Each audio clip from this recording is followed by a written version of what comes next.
Welcome. My name is Terry Adamson. I'm the Technical Director with Fenestration Canada. I don't know that I can share how pleased we are to be here.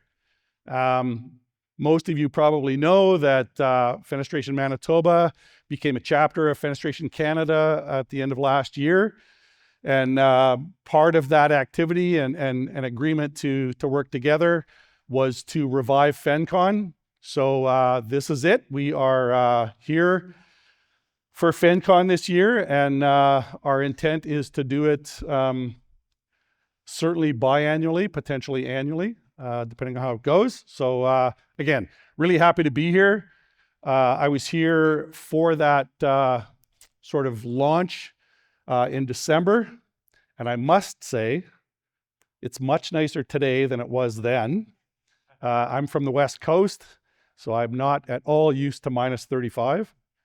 So it was an experience that I won't soon forget. So we are really pleased to be here.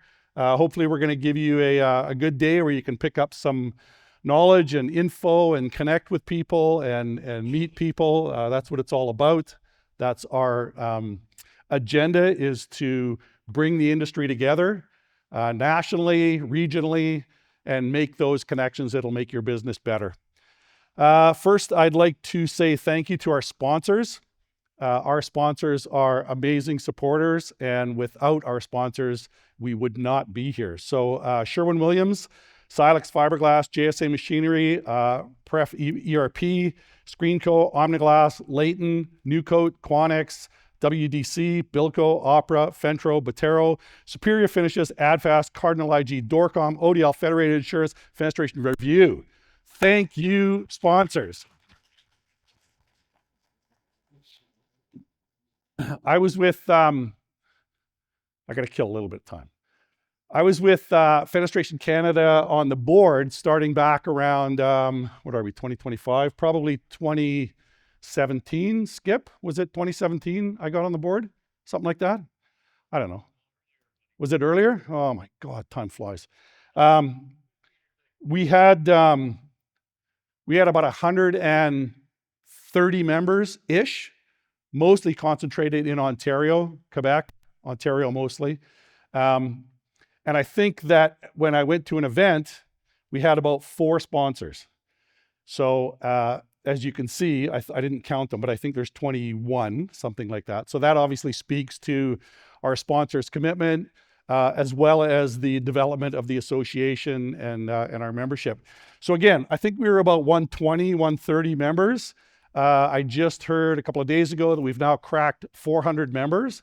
So incredible growth, yes, indeed. And of those 400 members, we are extremely pleased to have suppliers and manufacturers from Manitoba now in that membership. So that's great. We really appreciate that. Also want to shout out to Quanex. Again, they're a sponsor, but they are also our education sponsor for today. So Quanex, thank you very much, wherever you are, somewhere. Okay, so let me see here. Just got to move me screen a little bit. Our team, before I joined Fenestration Canada as the technical director, which is about 3.5, almost 4 years ago now. Again, time flies. I think that the Fenestration Canada staff, if I'm not mistaken, was 2 people. And I believe today we're about 6, 7, 8, something like that. So a quick shout out to those, to our staff that are here. Make sure I don't miss anybody. So Stefan LaBelle is our executive director. I think he's out doing an interview right now.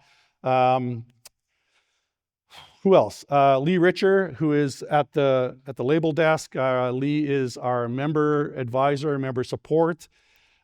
Adrian's right here. Adrian Edge is our tariff guru. Good grief, man. Adrian Edge joined us in September of last year, about 7 years in the industry-ish, in manufacturing on the West Coast. He joined us as Codes and Regulatory Director. And Adrian and I have known each other for quite some time.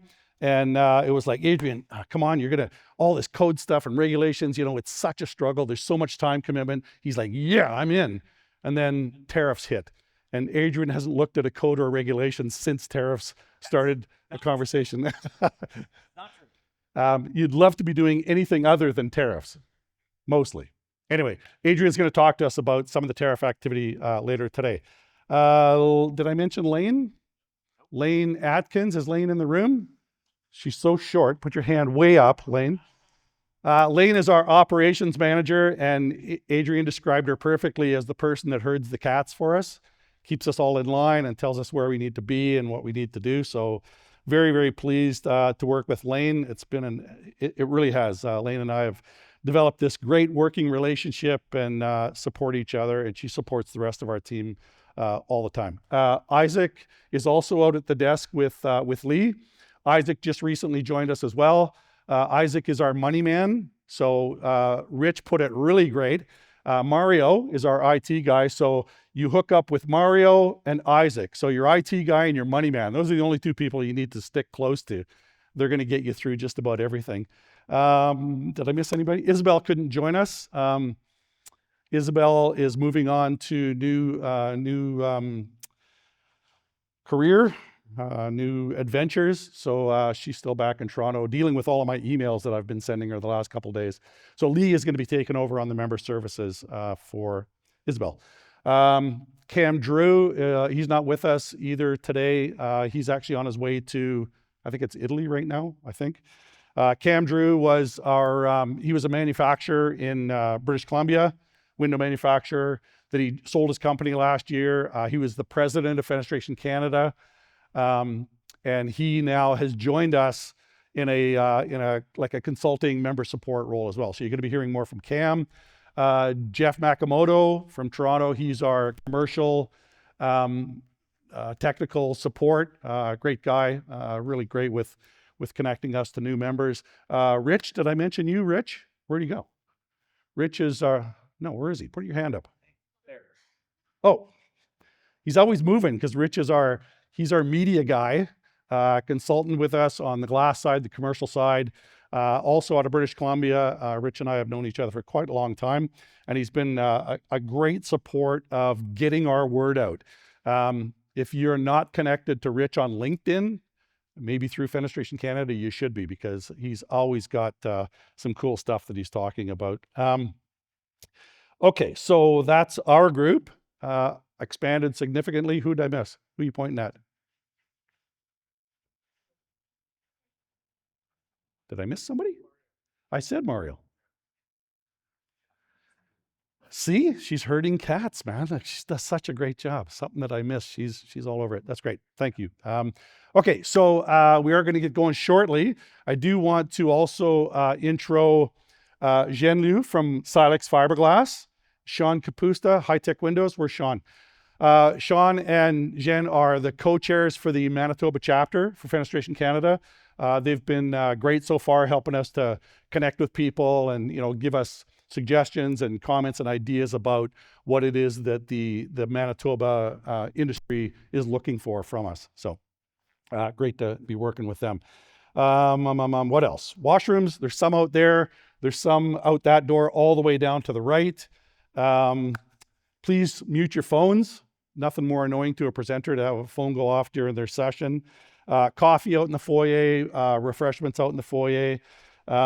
We record everything that we do, and we're recording obviously today, so that all of the sessions that we do today will be available on our YouTube channel as well as on our website in the videos section. So if you happen to miss something or you want a refresher on something, you can go and check that out. It takes about a weekish for that stuff to get published. And if you've not been to our video section on the website, you should check it out. I don't know how many 100 sessions there are that are recorded there, but there's a lot of great content. So I strongly recommend to go and check that out.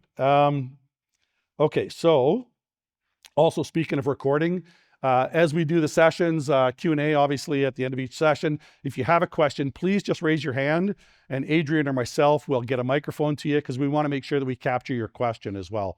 We've all watched videos of presentations where the speaker answers a question, but you have no idea what that question was. So you're trying to figure out what was being talked about. So please wait for us to get a microphone to you. So today we've got a number of education sessions, exterior wall insulation install. Adrian, again, is going to share some tariff info with us. Rob Spivak from Efficiency Manitoba. Art Huard from Envoy VIG is going to be talking about vacuum insulated glass. And then the last session is the day is a little bit of a panel session that we'll get into the details of that, but it's about a new standard for on-site window air and water testing that we're going to be digging into and let you know a little bit about what's going on there. Okay, so if I could, I would like to welcome up Maria Jasmenez, I always get that wrong, with Sherwin-Williams, and she's going to intro our first speaker. Is this mic good, Mario? Mario, is this mic good? No? Okay. How about a round of applause for Terry? Oh, Hey, woohoo! Thank you for all that you do. My name is Maria Jasmenez. I'm a business development manager for Sherwin-Williams, and I'm a proud supporter of Fenestration Canada. Personally, my career has supported the window and door industry for 28 years now. My role today is to introduce our first speaker. Our first speaker, Grant Walkin, is a building envelope professional engineer and certified passive house designer here in Winnipeg, where he consults in high-performance building projects as the founder of Litebox. Grant holds a Master's of Science in Innovative Structural Materials from the University of Bath, UK, and has self-built 2 high-performance homes here in Winnipeg and in Toronto. Please give a warm welcome to Grant Walkin.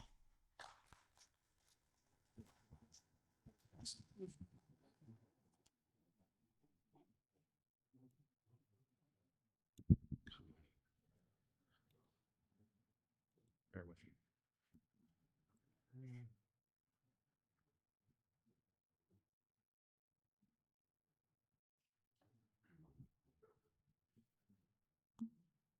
Slideshow going. Somebody did that one.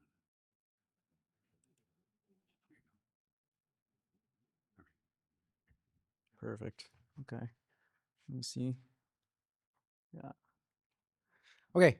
Hi, everyone. My name is Grant. I'm a building science guru in Winnipeg. Been doing it for a number of years. Got into it really when I took a course called building or passive house when I was doing my studies in Bath, and it really excited me on what high performance buildings are and what their aim is to achieve not just both energy efficiency, but more importantly, health of the building and of the occupants. So that got me really excited to what building science is, and I got into more into building sciences. My background before that was just into the civil engineering route. And then when I came back to Winnipeg, I worked throughout Canada and got some experience with building science. And now I landed back in my hometown of Winnipeg, and really excited to be doing what I do, especially we're in such a cold climate here. Our extreme temperatures make it really challenging. So if the systems can work here, then they can work pretty much anywhere in the world that's also cold. Hot and humid climate's a little bit different. So today's presentation, I thought it was really interesting. So windows, so for FenCon, exterior insulation, how do you deal with windows with walls with exterior insulation? And I think that's a really important topic. So today's talking points, and as I talk, feel free to ask any questions, blurt out questions, stop me, just have an open discussion here. So first we'll dive into thermal performance, kind of just the basics 101, window to wall ratios and the importance of having good fenestration products in walls, especially more important when your walls become more insulated. How we can optimize window performance. We'll do a couple energy models and showing energy models and different systems of examples to prove the results and not just say, well, this is the best place to place your window and that's it. Okay, so that's to improve thermal performance, but also condensation risk. So they're not always the same. some high performance installation solutions, including historic buildings, because those are really important too. Historic buildings are protected and you're not necessarily adding exterior insulation onto there. And when you're changing the windows of those systems, you can't really play with it. So you can put a new window in. It's got to look very similar to what the existing window had been for historic reasons. So how do we deal with that while still providing a really high performance system assembly? And then some strategies to improve water and air tightness. Okay, so thermal performance 101, just some basics. Okay, so why should thermal performance matter? Why is it important? Anyone? It's freaking cold. Yes, but why? So what if it's cold? Heat's expensive, yeah. Energy is expensive. Yeah, exactly. Health and comfort. So the two things, that was really good. So energy takes the path of least resistance. So we want to improve that as much as possible. We'll get into that shortly. Next slide. But first, with health and comfort. So on the health side of things, cold surfaces increase condensation risk, right? So on the picture on the bottom left, there's my laser pointer. So you can see this black staining on the top of this ceiling next to this window. So what is that black staining? Okay, this is a multi-unit residential building in Toronto. That black staining is mold. I'm not a mold professional, so in my reports, I report this as black staining. But it's biological growth, and it's caused from thermal bridging. That floor slab is concrete, highly conductive material, poorly insulated on the outside, or maybe just poorly connection to the window as well. Heat is transmitting to that slab. That slab is cold. The inside is warm and relatively humid. Water condenses on that surface. That is a media for mold to grow. Okay, so we want to guard against that thermal bridges. The other here on the right-hand side is a door, and this is actually a pretty high-performance door. This is a 3-point locking multi-lock door, and you can't really see it from this photo, but there is frost and condensation all along this ridge. And what that is that's where there's no insulation in the door, because that multi-point hardware is a big steel element or aluminum element or stainless steel element in that door slab, and it is conducting heat. Perfectly airtight. There's no air leakage through that door at all. It's purely conductive. This is an extreme situation when the building was under construction. There was high humidity, and so higher humidities result in higher risk of condensation. Okay, and for the comfort side of things, so cold surfaces, okay, so all surfaces radiate energy. Warm surfaces radiate more energy, so they kind of get sucked to the cold surfaces. So when you come out of your shower or whatever, or wearing less clothing, and you stand by your window that's cold, you feel cold. And that's called mean radiant temperature. And that is really, that's really what comfort, a metric of comfort. So it's not necessarily air temperature, it's actually what objects are radiating. Everyone's radiating off of each other. Okay, so back to the energy part of things. Let's look at an example. So that energy takes the path of least resistance. At a very basic system, let's look at a building that has a 50% window to wall ratio. So let's say the windows are R10 and the walls are R10 and the windows are R5. That's actually a really good window, is R5, like R5 effective, like installed into that wall, okay? Your 50% window to wall ratio. So 50% of the wall is a window, 50% is a wall. So what's the effective R value of that wall assembly with window and wall? Okay, so this solution, we look at the 50% of R10, 50% R5, okay, so it's 7.5. Is that right? It's not right.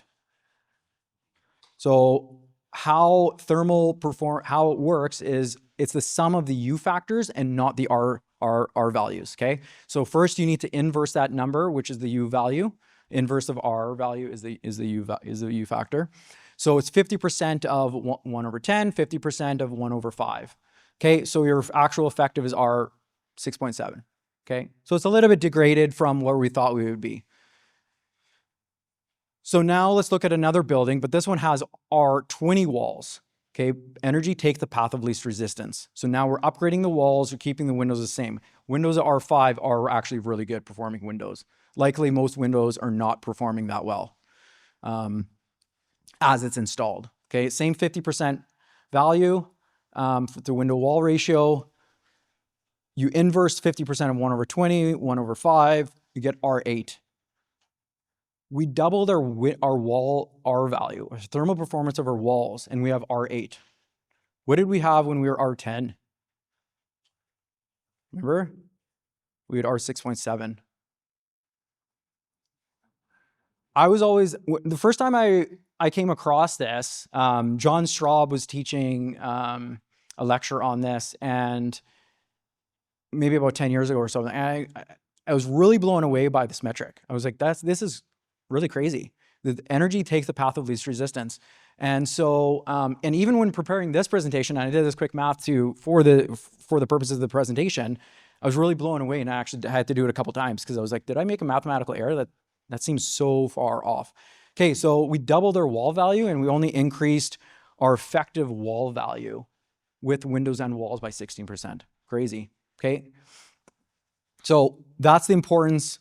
Good windows and good walls need to go together. You can't have a good window. You can't have a good wall without a good window.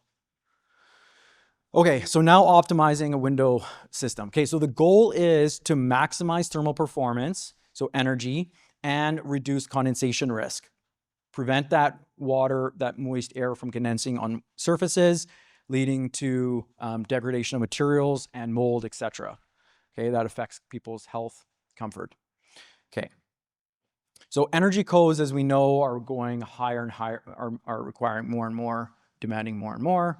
And usually that means exterior insulation.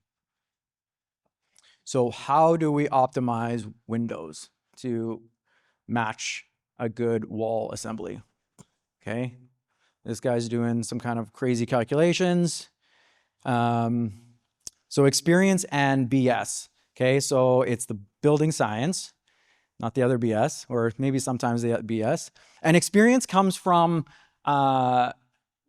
failures, reviewing failures and looking at failures and understanding failures. So you build something and you get condensation and it's really cold and whatever, it's rotting, what's going on? So that's what the experience kind of comes from. Not the 30, I've been doing this for 30 years and that's why we should do this, because I've been doing it for 30 years.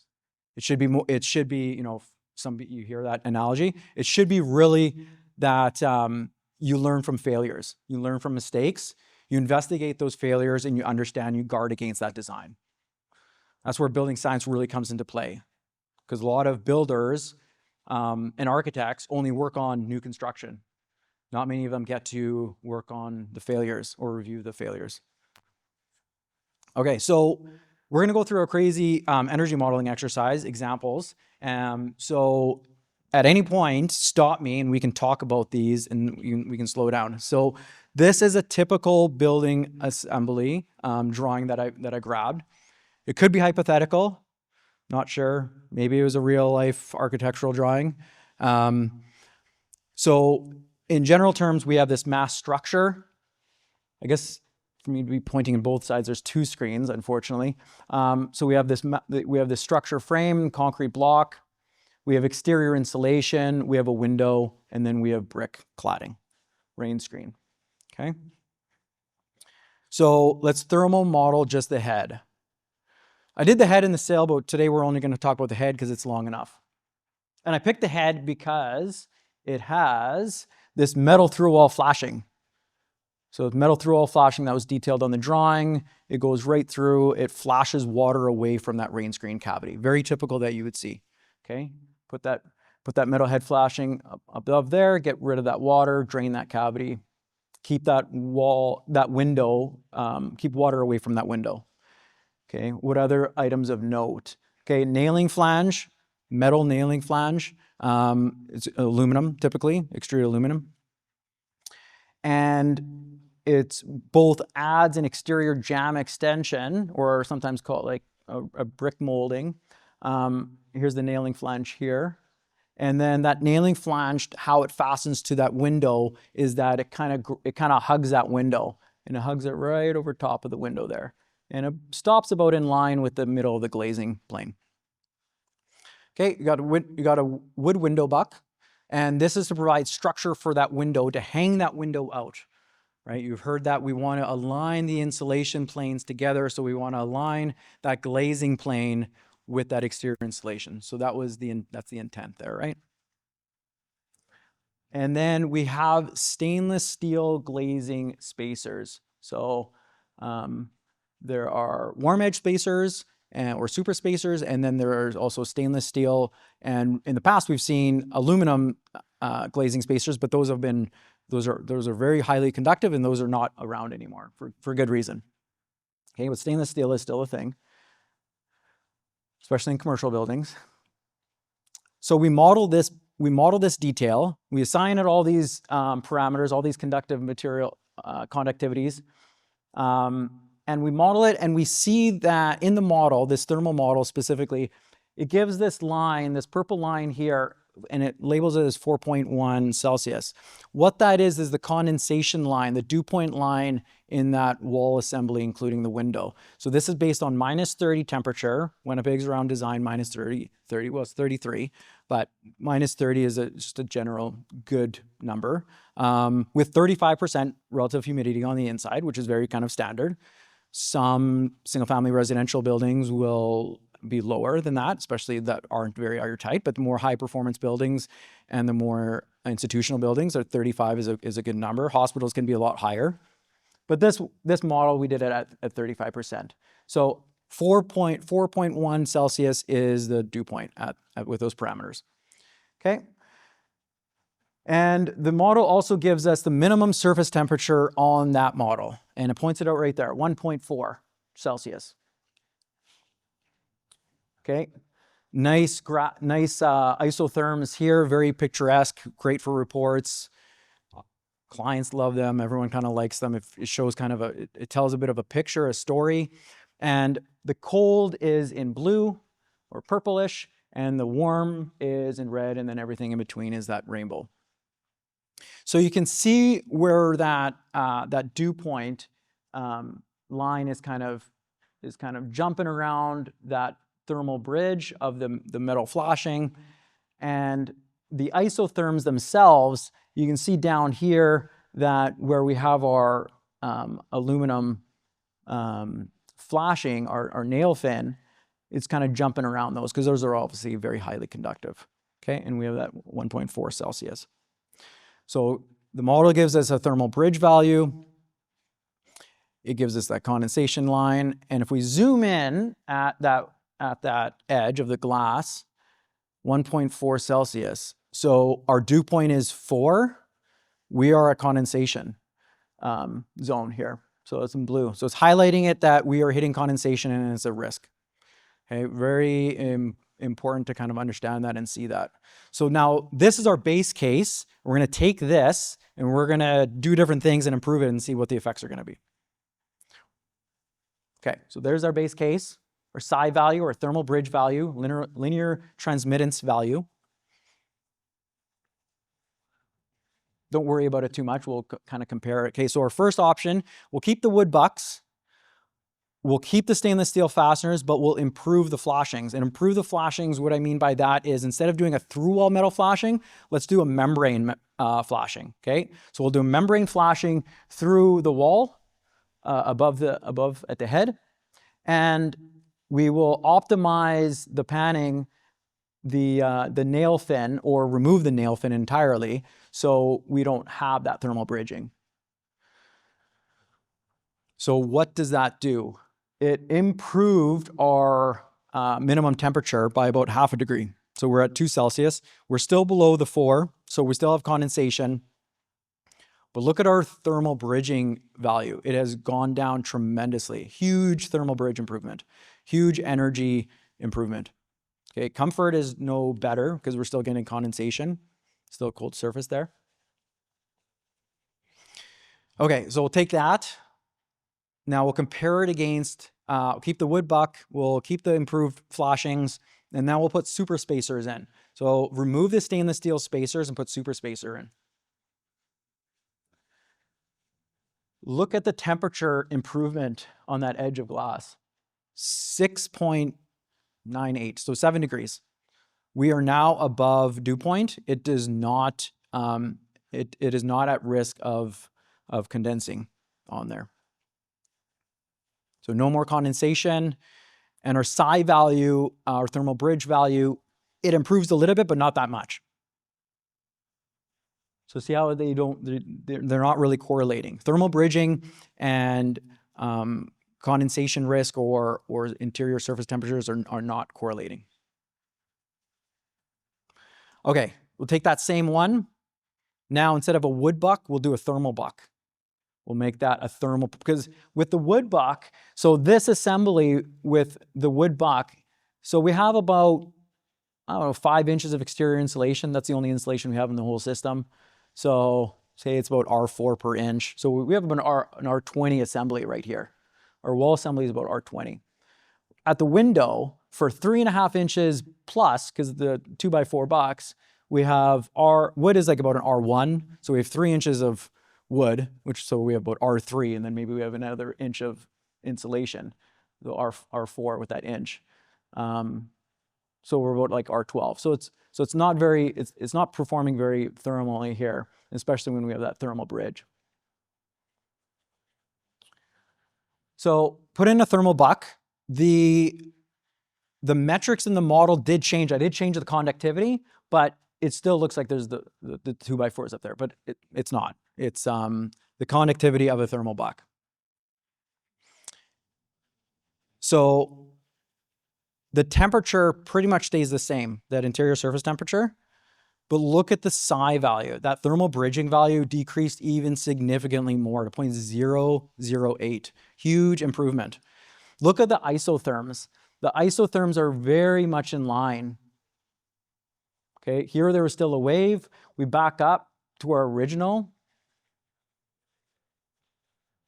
Look at those lines. Look at all these lines that are just bouncing around. So huge improvement. Okay. Now let's go back to put the stainless steel spacers back in, see how that changes. And we drop down back to much under 4 Celsius. We're at 2 Celsius, so we're getting condensation again, even with that thermal buck. And our psi value doesn't actually change much, minor change. But the comfort and the health of that building is at risk because there's condensation happening. Okay. What was really also interesting in this analysis was that the U value of the window difference between this high performance window system with the super spacers compared to the stainless steel spacer was a difference of less than 10%. Okay, so a U value of a window, so say you are doing an analysis of a U value of a window and you're comparing two windows, price difference, you're going to save maybe, it's a little bit cheaper, or it's a lot cheaper, and it's only a 10% difference in U value. So say maybe you have a U value of a window of around 1, and another one is like 1.1. And so 1 is the lower one, but the U value of the 1 is a lot more expensive than the 1.1. So it's not only just in the numbers, we gotta model that and understand. So those metrics are very important. Because I went to a stainless steel spacer manufacturer's website, and they're kind of showing how their stainless steel spacers are only very minorly worse than a warm edge spacer, but their durability is longer. And they're showing this like metric between like U values. And like, yeah, the U values aren't going to change much. The psi value is not changing much, but the performance is a huge difference. So it's really important to kind of understand that and model that. Okay, now what about shifting this window inside? Sometimes called an innie window. Windows that are pushed out are sometimes called an outie window. So this one was like an in-between window, but let's bring that back in. So then we bring that back in when we'll compare it against the base case. We don't need that we don't need that wood buck anymore. So that wood buck is gone. So now we have just continuous insulation all the way through. So we keep all the same metrics, the same stainless steel spacers, the same metal flashing, through-hole flashing. And now we brought that window in. Some people would say, well, you bring it more to the inside, you won't get that issue with condensation because there's more heat on the inside, right? So bring that window in, we'll sacrifice some energy loss, and we'll improve that glass temperature. It almost made no difference. 0.2 Celsius change, no difference. Look at the isotherms now really jumping around even more, okay? So psi value has decreased even more, but it's still poor. Okay, we'll take that now. What did we do here? Oh yeah, we put super spacers. See what that changes. Yeah, bingo. We're above 4 degrees. We're at 6.5 degrees Celsius. Huge improvement, 5 degrees, a minus 30 day. That's huge. So no condensation, but still poor psi values. And then the last iteration got rid of that metal flashing. Get rid of that metal through-hole flashing. It improves even more by both heat temperature and the psi value. Quite a bit. Okay. So the summary of the results of all these models are here. So the baseline's at the very top, and so there's the psi value, which is the thermal bridge value, the linear transmittance value. And then there's kind of this something called the psi class. And both the BC Hydro Morrison Hirschfield thermal bridging guide classifies different like ranges of psi values being like good, better, poor, terrible, whatever. And it's very much in line with how Passive House also examines there. So it gives kind of a reference, right? Because like, what does that mean, 0.3? Like as a designer, unless you're like dealing with thermal bridging all the time, that 0.3 is kind of doesn't really mean anything. But if you compare it to like in that class range, well, that's actually really terrible. That's a terrible thermal bridge value.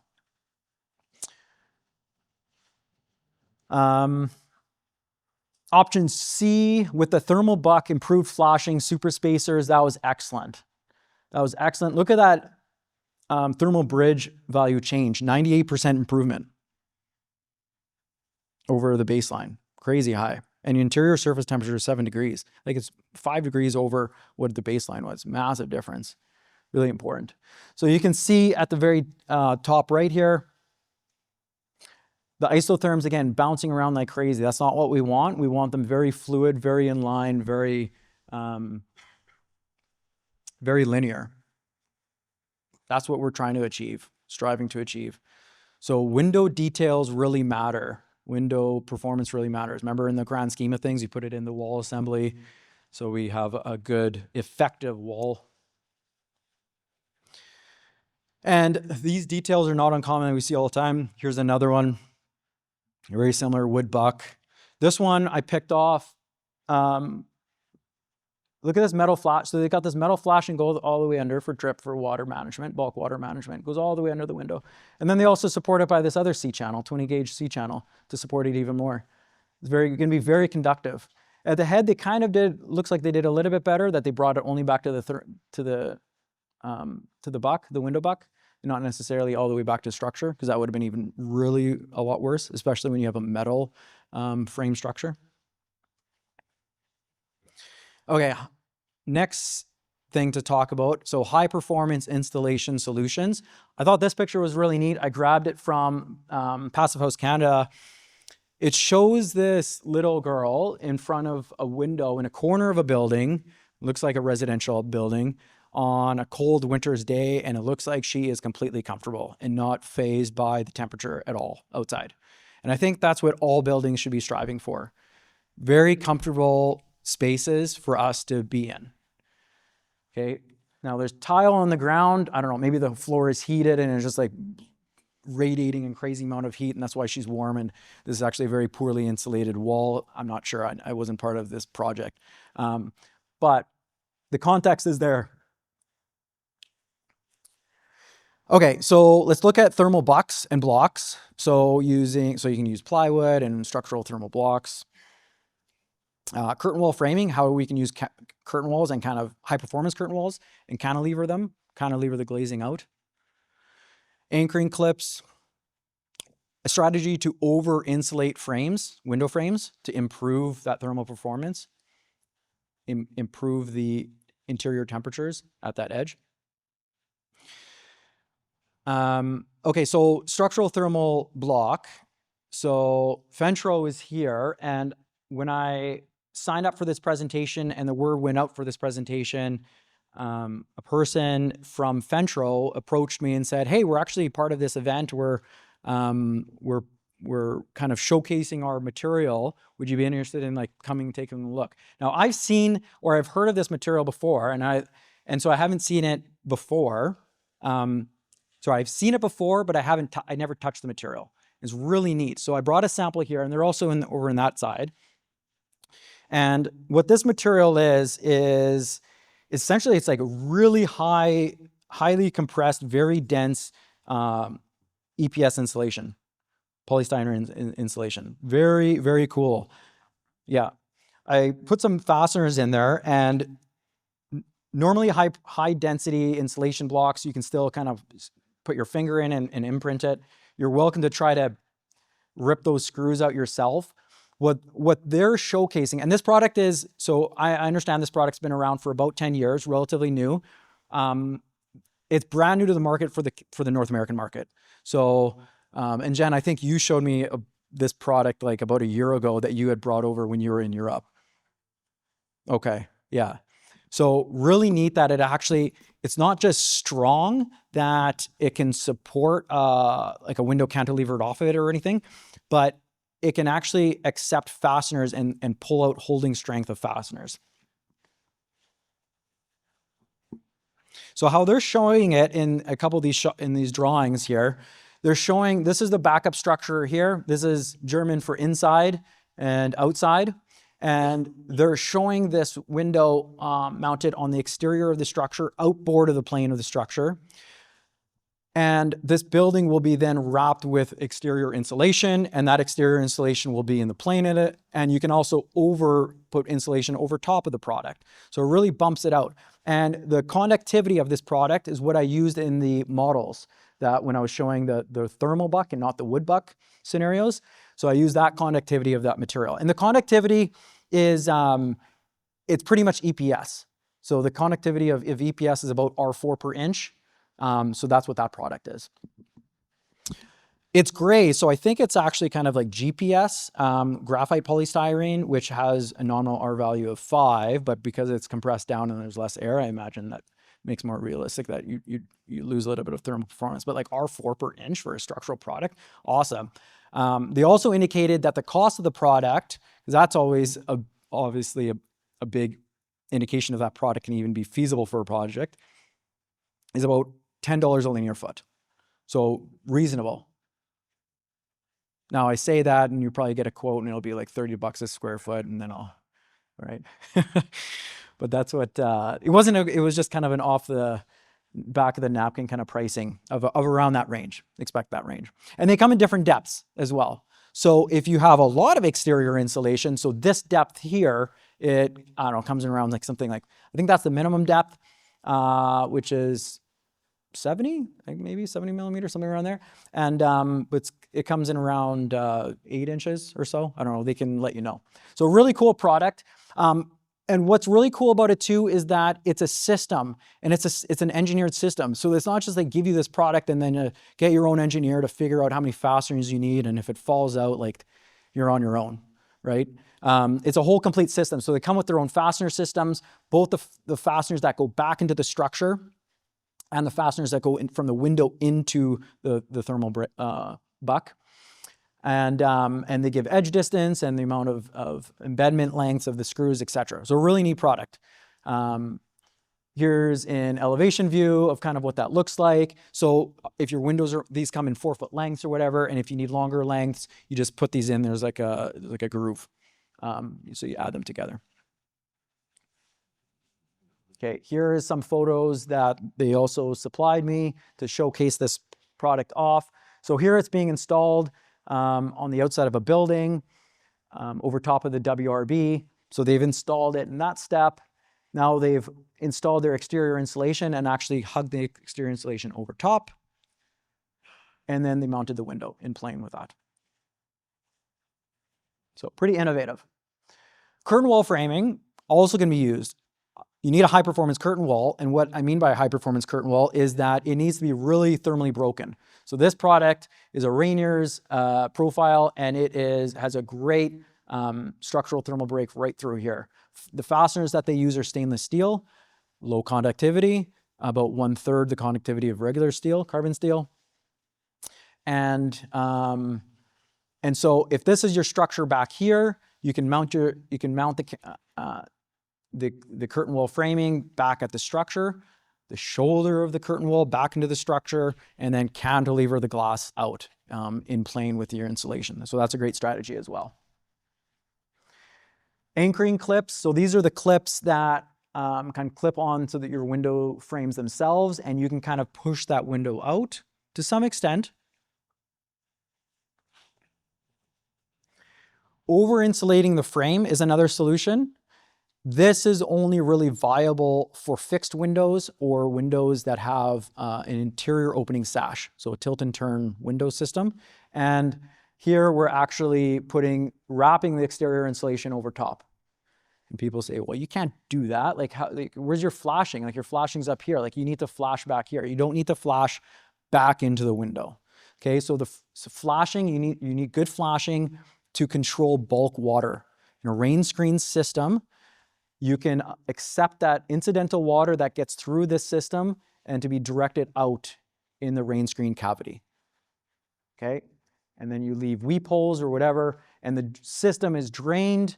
With this tilt and turn, it's drained down through the bottom of the window and out into the drainage cavity, into the rain screen where it's drained, and then flashed at the very bottom.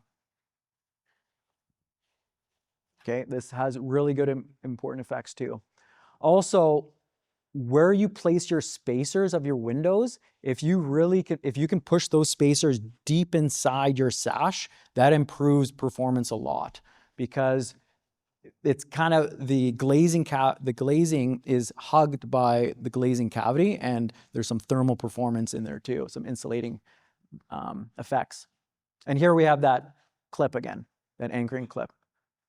So plane of the thermal boundary of the window is somewhere up here, and we got our exterior insulation kind of bounced out. So it's very in line, very planar. Historic buildings, so they deserve good windows too. And like I was saying before, historic buildings, you can't mess with the window aesthetics.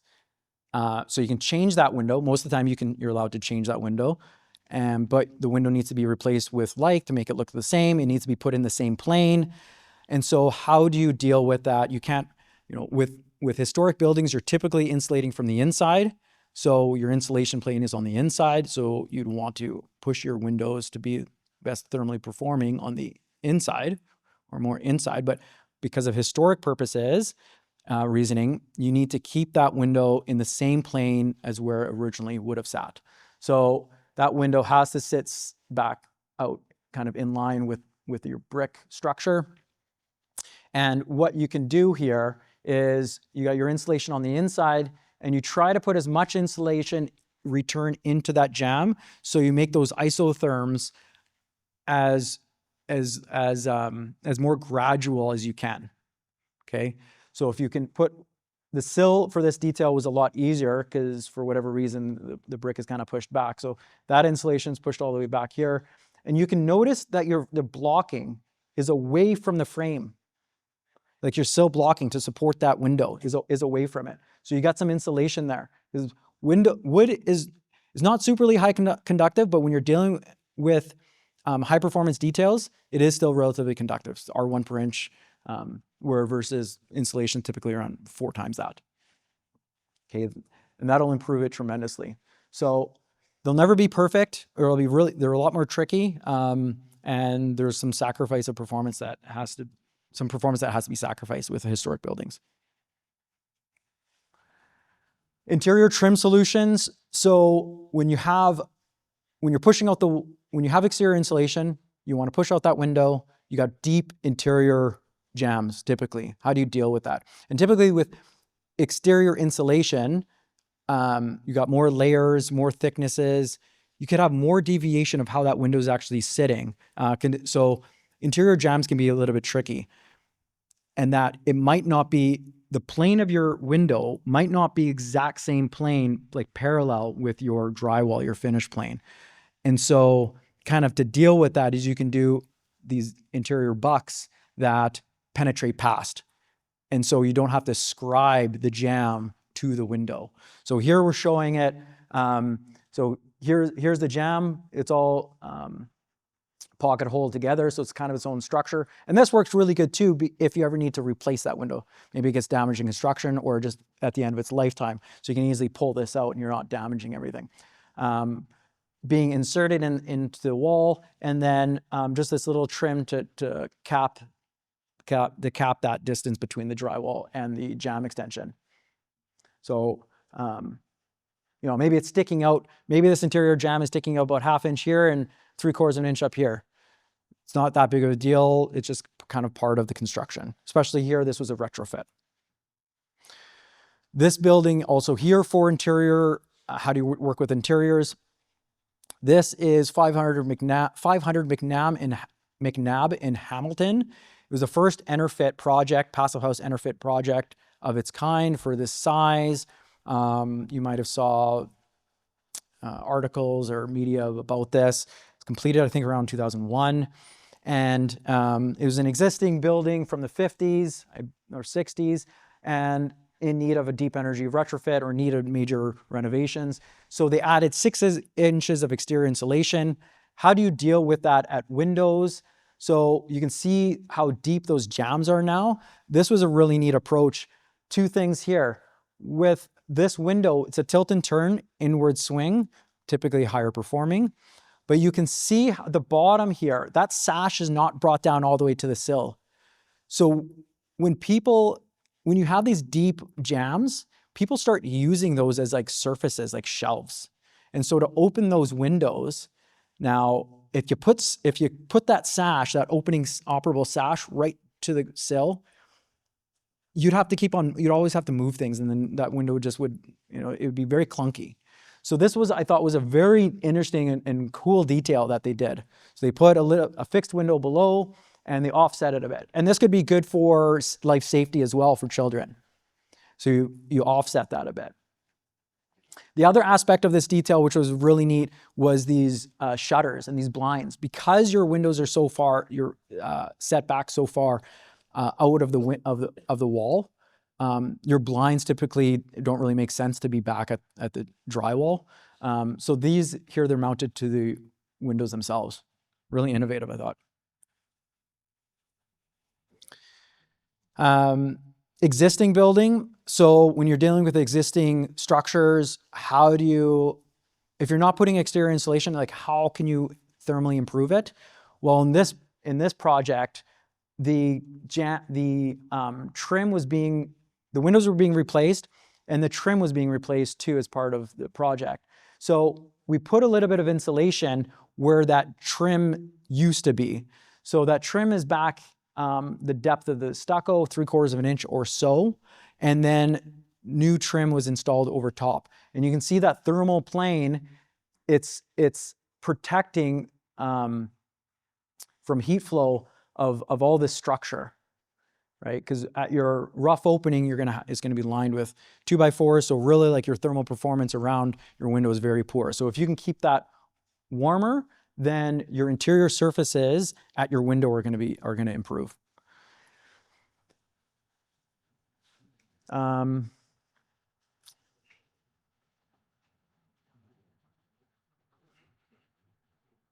You'll also note that the sill flashing, it does not extend into the rough opening very far. It just kind of tucks in under the window. We do something called a wedge lock, where there is just a kink in the metal, and then it's pushed in under the window. And you can kind of see it in this picture here, that it's pushed in under the window a bit, and it just kind of locks it in place. And it's so tight, And it's such a small distance, you don't even need sealant if you don't need it. In this project, we actually didn't. It was shown on the drawings with sealant. We never actually put the sealant in. We're talking about like, this is like less than 1/2 inch, 3/8 to 1/4 inch, and it's just pushed in about 3/8 of depth. And how this is fastened in a section detail, it's not going to be shown at that location. How it's fastened is when that sill flashing extends to the jambs, and then it can be fastened into the jambs itself. So we got wafer head fasteners right there. So that flashing is secured, and those fasteners aren't affecting the thermal performance too much. And that flashing can also be removed if it gets damaged pretty easily. It's not embedded in layers of membrane under the window or inside the window. We do something similar with the head again. So head flashing here, this is the retrofit. So we put head flashing above. We don't put it into the rough opening of the window itself. We don't need to. We're flashing all the water there. And then we're insulating again. Very similar. And we drop that trim on purpose, about 1/4 inch. That's our drip edge. If any water still passes this drip edge, it drips off from here. Very clean, simple details. Okay, last section is a pretty short section. It's just kind of strategies to improve water tightness. Water and air, but this is pretty much water. Okay, so we've seen building failures. These are very standard. This building about 5 years old, and they're having some water ingress issues. Okay, so we started doing investigations, opening it up. Oh yeah, there's a lot of water ingress issues. Look at all that black staining and other white staining, I guess, right? Mold. So we want to guard against that. Here's another project, and this was a hotel, or is a hotel, and guests were complaining about a mold smell, and that was it. There was no other indication that there was any problems, just kind of a moldy smell. So we started opening it up and we're looking. And the drawings on this project were really interesting, that the window details showed step-by-step, on the architectural drawings, showed step-by-step how to flash and detail the windows. This is a PTAC unit right next to the window. PTAC unit is a window. It's an opening in your wall, and it needs to be flashed the same way. Any penetrations through a wall could be treated the same way as a window, and should be. So the windows were great, or seemed great, but the issue was the PTAC units were just kind of membrane and whatever, and the stucco guys just kind of made it work. And water was getting in there, and because water was getting in there, it was getting behind the WRB, and it was getting stuck and cascading down the building and rotting out the wall. And this is a new building. This is less than 10 years old, 7 years old or something. Okay, so not all, just because it's not a window doesn't mean it shouldn't be treated as a window. So strategies to improve. So provide 2 planes of drainage. Exterior cladding with your flashings is your first plane, and on a window, that would be your glass. Your second plane is a drained rain screen with a WRB water-resistant barrier and flashings behind. And then for the window part of that, for the second plane of drainage, is your weeped window frame. Okay, so in this detail that I was kind of showing before, so I drew this blue line. So the blue line represents the water control. So your water control at the window shoots past and goes kind of to the back end of that window edge. And that's backer rod and sealant. And that's a preferred way of installing and detailing windows, because windows will always leak. Maybe not on day one, but in the 20-year lifespan, they'll leak somehow. The miter joints, you try to face seal a window, you seal the nailing flange to your wall WRB. Okay, that's a face sealed system. You're not allowing that system to ever drain. where it could leak is water coming in at miter joints of the corners. Windows move, window materials move differently than the walls. Different materials change movement with temperature. Coefficient of thermal expansion and contraction.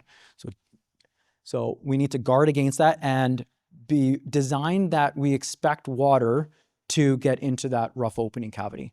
And so if we design it that way, then we put our primary air and water seal right at the rear. So this should be 100% watertight. And this detail could work for even the most poor window or the most high performance window. Be the same. So once that backer rod and sealant is in with the WRB, that window and that connection is watertight. Okay, so during construction or assembly or whatever, the cladding's not on, whatever, are we at risk of getting water in? No, you shouldn't be. If you're getting water in, well, that's a really good test. Let's find out what's going on. Okay, so we drain that system, and we drain that on a rain screen system that can be drained back into the cavity of the rain screen. That incidental water, that drainage plane, can be drained back into the water into the rain screen cavity. It does not need to be drained to your metal flashings or your membrane flashings at the sill, whatever that may be. Okay, your metal flashings, that takes care of bulk water. And same thing at head. There it is, the sealant bead. In Europe, they use tapes a lot. North America is more sealant. I've done both on projects. There's pros and cons to each. I wouldn't say one is better than the other. Tapes can be cleaner, maybe faster, maybe. Sealant is like, if it's prepped and it's sealed well, like that's like watertight, like submarine watertight. So on flashings, so here's a couple pictures from a window that's installed with exterior insulation, quite a bit of exterior insulation. So that's why you still have quite a deep window recess with the window in that exterior wall. You can see this metal flashing. Again, that same wedge lock that we talked about, you can kind of see back in the rear. So that's how it sits right now. There's no sealant back there. What you're seeing kind of on the upturn is just that upturn wedge lock of the metal. And that's it. And it's hugging right up the underside of the window. And if water does penetrate, and it's not super watertight that if you have driving rain, but the window is detailed and designed so that water, if it does bypass, gets in there, hits that membrane flashing in the rough opening, and it drains into the rain screen. And it won't have any issues. At the ends, we're upturning of the flashing. And you can see this red and white kind of material. That is our membrane flashing. And that is not sealing that. And I don't mind that it's not sealed to that. Because again, this metal flashing is dealing with bulk water. Okay, and then our jam is installed over top, and you can't even see that upturn of that metal flashing. Okay, this doesn't even have head flashing, dedicated head flashing for bulk water because it was under protected soffit.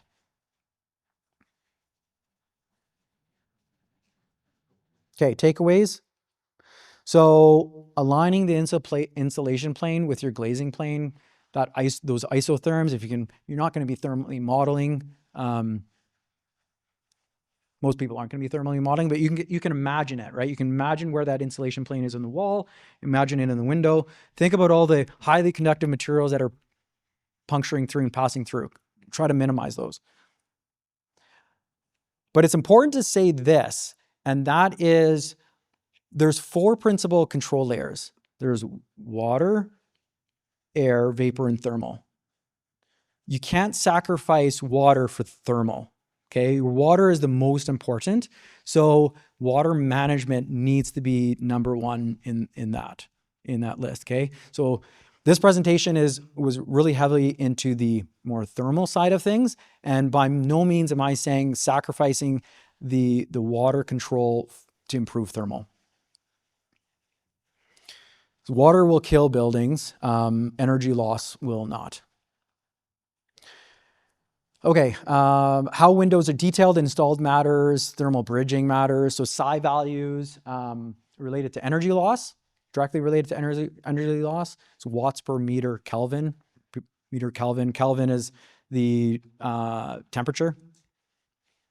So every linear meter you have, you lose that.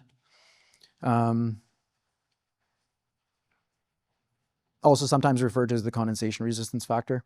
Frames and connections are least thermally efficient, and the glass unit is not. So try to maximize the amount of glazing area, because your thermal bridge, your weak point in the system is your spacers and your glazing and the frame.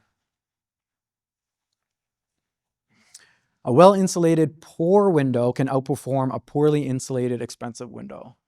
Okay, so people are trying to sell you these like really high-end windows. If your installation detail sucks, if there's no mock-ups aren't done or testings aren't done, just thought's not put into it, like you can't expect great results from that type of assembly. And it's really important to like think of it like that,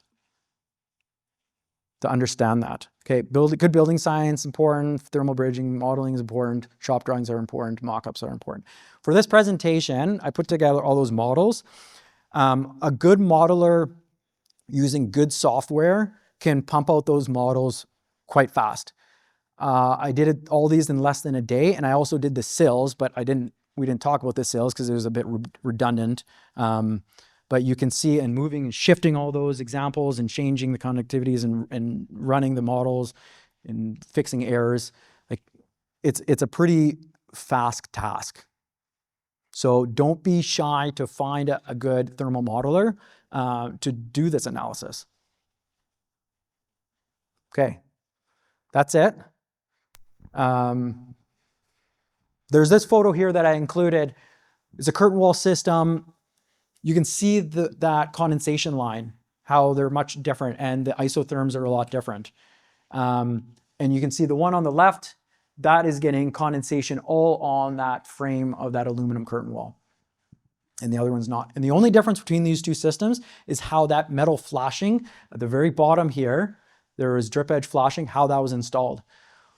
This one was installed with that metal flashing returned back to the shoulder and bypassing that thermal break of the curtain wall. The other one was just returned back into the pressure plate. Huge consequences. Questions? I've got one right off the bat. So I noticed, obviously you were focused on the over insulation of the frame, which is great. Like as far as I can tell in the industry, that's one of the best ways for you to manage install thermal values. I also noticed you had insulation inside the rough opening cavity for the majority of those pictures. How do you actually feel about it now that you've gone through the rigmarole of going through both the install and the modeling side of it? The interior insulation? So within the rough opening cavity, between the interior exterior around the window, not necessarily on top of the window where we've got kind of that over insulation detail. How did you feel as far as, was the insulation in the rough opening cavity necessary, or did you see benefits thermally, or call it water air solutions? I'm poking at the idea of, is insulation in the rough opening cavity necessary for a high performance install? Are you talking about the thermal modeling or the other models? So some of your drawings, you'll notice kind of like this hash around the jambs and the head and the sill. So yeah, this is a good example of, you could use that one. So this bottom section right here. Right here? Yep. So this is your insulation inside of your rough opening cavity. Yeah. So you've got that in most of your details. And, there's a bit of a debate on whether or not that's useful. So it's needed for construction purposes and for installation purposes, like that gap there. Why? I mean, the gap is, I agree. But insulation. are you filling it with insulation? Oh, Is what yes. He's asking. Why not? How do you drain the cavity then if it's full of insulation? So spray foam, like a one component spray foam, is not watertight. Yeah, once the building starts shifting, absolutely. Well, yeah, even out the door is not watertight. Typically, how we'd like to insulate that is a continuous bead of foam all around the perimeter, and then another continuous bead of foam around the perimeter. But it will not hold any water pressure. So if there's any buildup of water in there, it might hold back incidental moisture a little bit, and then it'll just dry out. But we've never found, and I've never seen in all my designs, and self-builds. I've never seen any water being held back, and that is more tight than that sealant bead that causes actually water to start coming in. So let me rephrase the question. The insulation for you, what purpose is it serving? Like when you are using that spray foam in the rough opening cavity, what's that doing for you? Is there a significant difference in that temperature within that cavity at the frame edge, whether it's Yeah, foam if it's or uninsulated or not. I've never modeled that. 'Cause I thought Red River, we were waiting for a report from Red River on We also have a study from NRC on that. And what- It would be worth looking into because it's been a bit of an ongoing conversation in the background. It's a part of 440.4 is like standard details. Yeah. But the research that we've been able to see so far is as far as the amount of energy performance you get out of adding insulation, it's negligent. You're talking about like 0.005% on the 50-degree centigrade split. And then you have the additional issue, let's say you use fiberglass insulation that instead of a spray foam. Then you also have water retention against potentially a permeable surface. Like you've got your jams where you've got a permeable surface that you could wind up with moisture that just gets held because of that fiber insulation. That's a pretty common practice. But the spray foam is a good point. It's like as long as there is still drainage as the window shifts and the wall shifts, you don't, then it's probably fine. You probably wind up it draining out. But it would be interesting just for your own interest to see what it actually does for the building. Because if it's not a material that's necessary, that's one step you could pull out from your install. I don't see it to be a very taxing and expensive addition. Right? If it makes you guys feel more comfortable, then. I know in that historic building here, now, this insulation, so that would be kind of like that same kind of insulation up here, right? Like that is very important. So you're talking about the head. At the head. Yeah. Yeah, that insulation is very important. If you never had that insulation, then your isotherms would just go crazy and there would be a huge kind of thermal strike right through. Well, yeah, so that insulation is like really important. So important that you might actually look at like a high performing, expensive insulation material. I don't know if you'd go as far as like aerogel, but you could look at like, good. Normally I would not even mention that word. Because it's, but for something like this, like this will play a huge role. Well, but I wonder if that insulation that's actually proud of the frame is playing your biggest value, not necessarily underneath, but as you transition. Yeah, that's right. So, see how the insulation plane actually comes past the window? If you just had it in the rough opening cavity, I'd be really curious on what the isotherms look like without that cut. So if you were to go back and redesign that without the insulation coming past the plane, what you would get as far as your isotherms. Like without this insulation? Not the whole thing, but you see how the insulation plane is in the rough opening cavity and then actually goes past your frame? That past your frame is arguably one of the more important pieces of that insulation. Yeah. Yeah. Anyway, sorry, taking too much on that one. No, it's a really great discussion. The methodology of even insulating around the frame and using products like mineral wool have been there as well. My work colleague in Toronto was kind of more set on using mineral wool than spray foam. Yeah. So they like the drainage. It's a really interesting regional conversation because if you go to the West Coast, for the most part, new construction is rod and caulked at the back of the window, and there's no insulation around that window at all because we want to make sure that any water getting in there, which we have lots of, is able to freely drain out into the rain screen. So you would see no insulation around a frame perimeter in a rough opening. Interesting.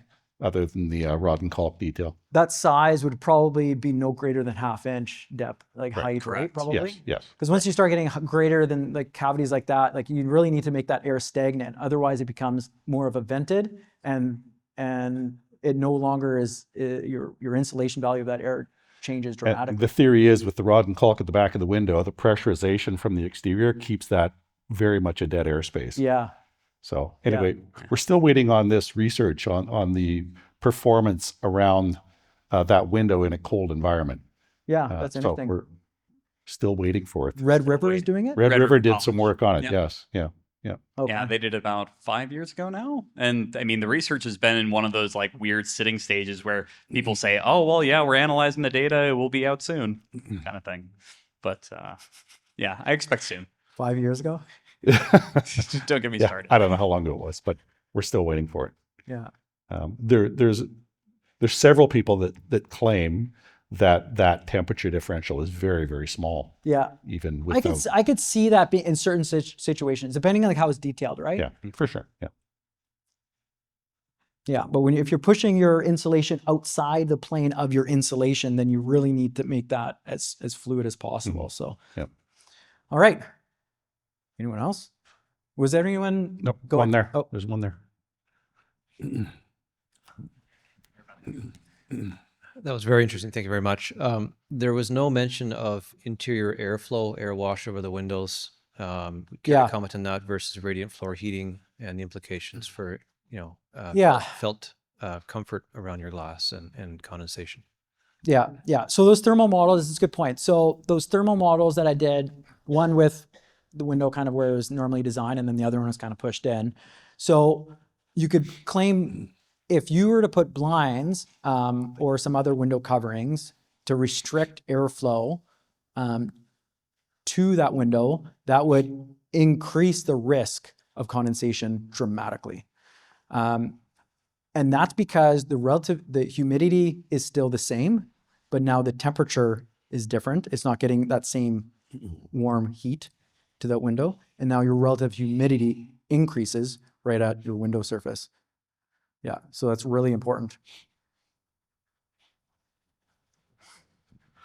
So as a thermal modeler, do you have on the side of your desk or a calculator some sort of a model where you measure cost versus implementation of some of these things?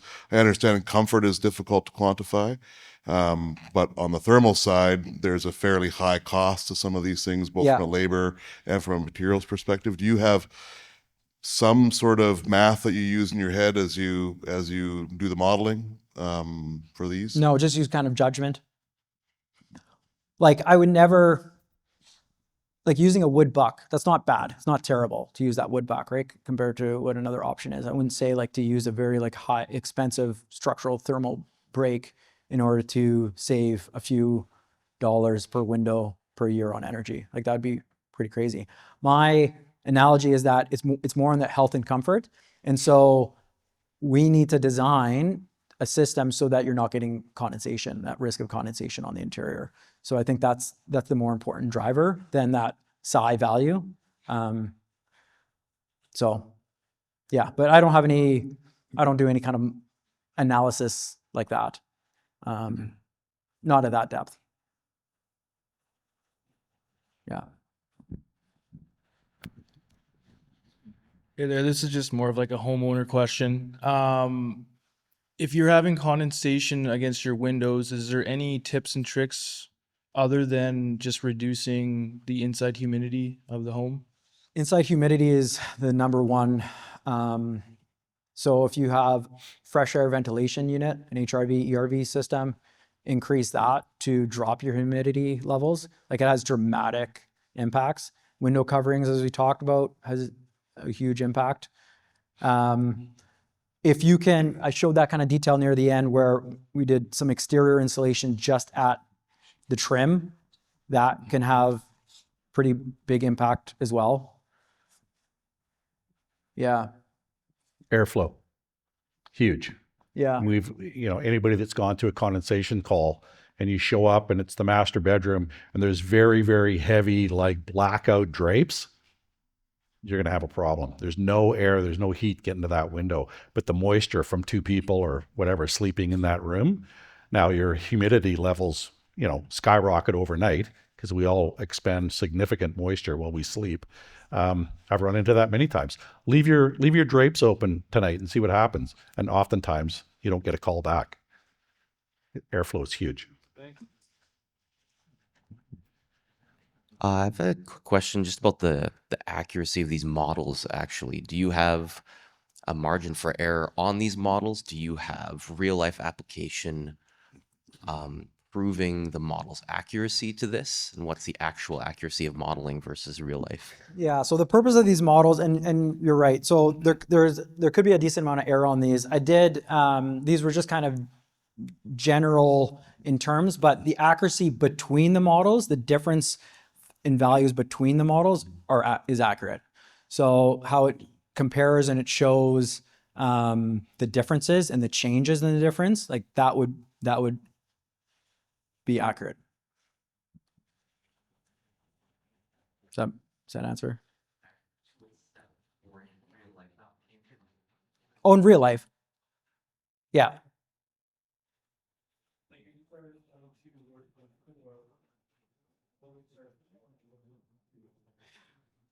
Like for this project, I didn't have the type of the specific type of stainless steel spacer. So I took just a general one from just conductivity.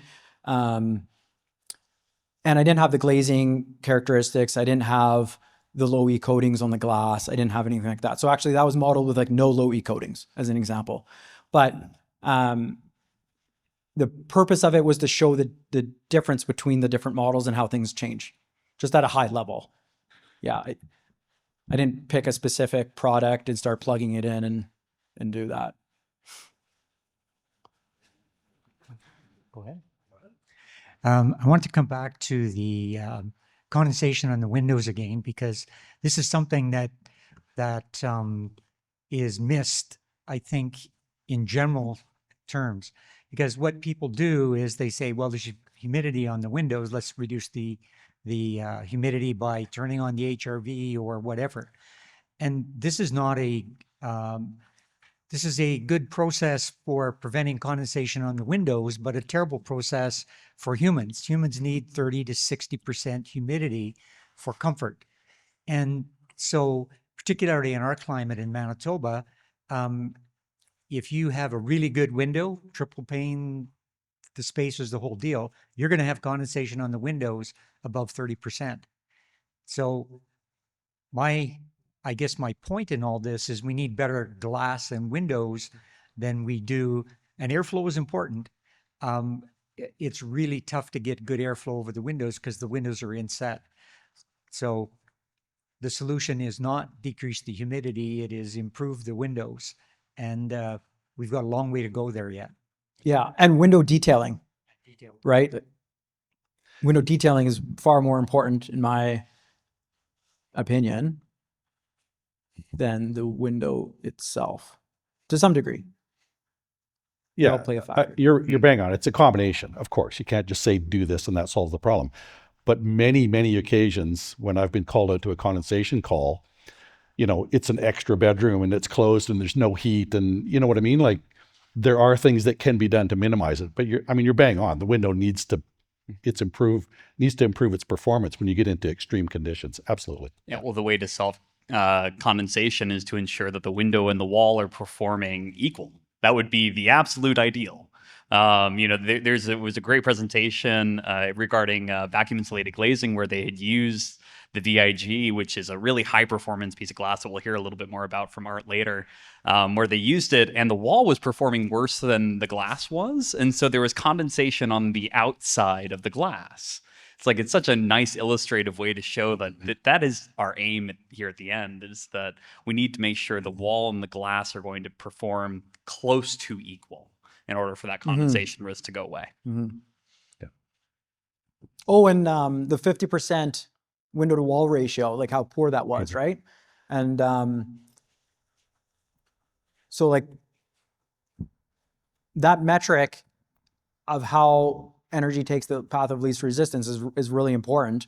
And that's kind of why we don't build with 50% window to wall ratio buildings anymore, right?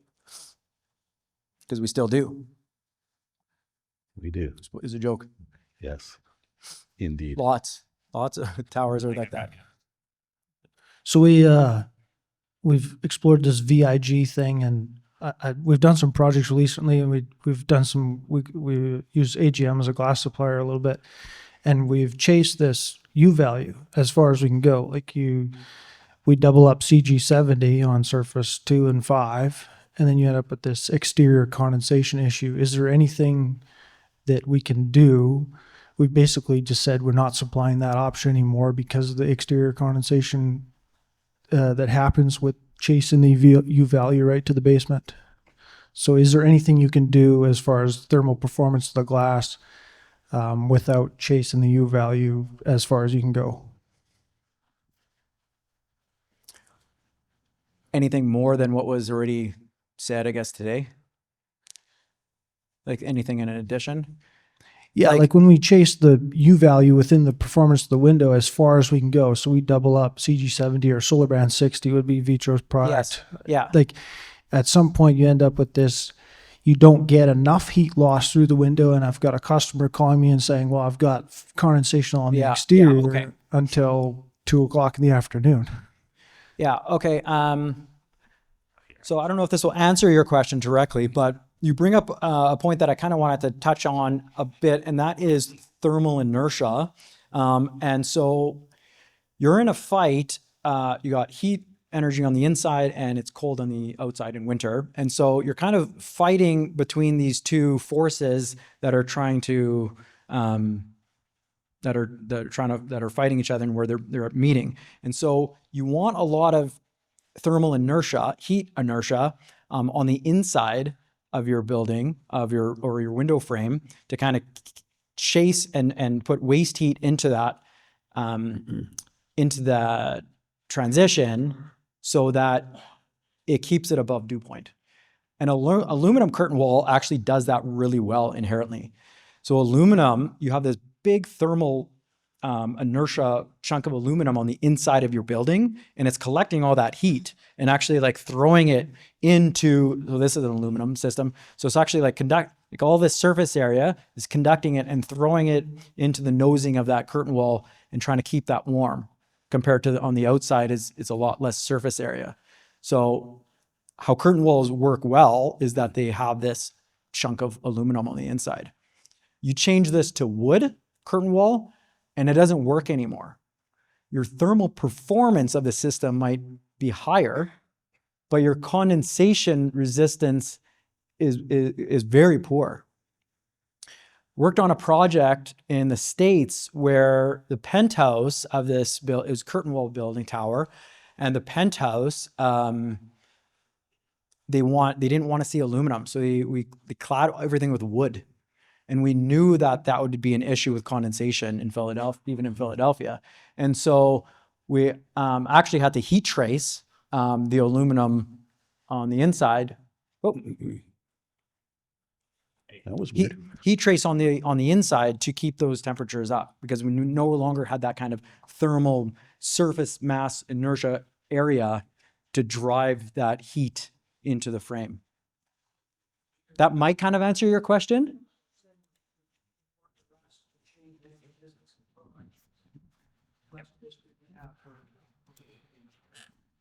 Like you're saying, so like because aluminum is highly conductive, Yes. that you have a drastic change from the inside to the outside. So you're going to get heat loss Yes. to the outside, So but not necessarily a loss of surface temperature on the inside. yeah, you're going to improve your surface temperature on the inside Because of the aluminum.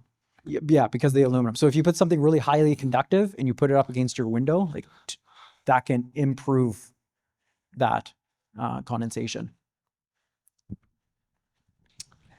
Okay, I need to keep us moving. We could probably go on all day. Are you going to be staying with us all day? Yeah, I'm Okay, gonna be so great. around, If you got so- questions for him, Yeah.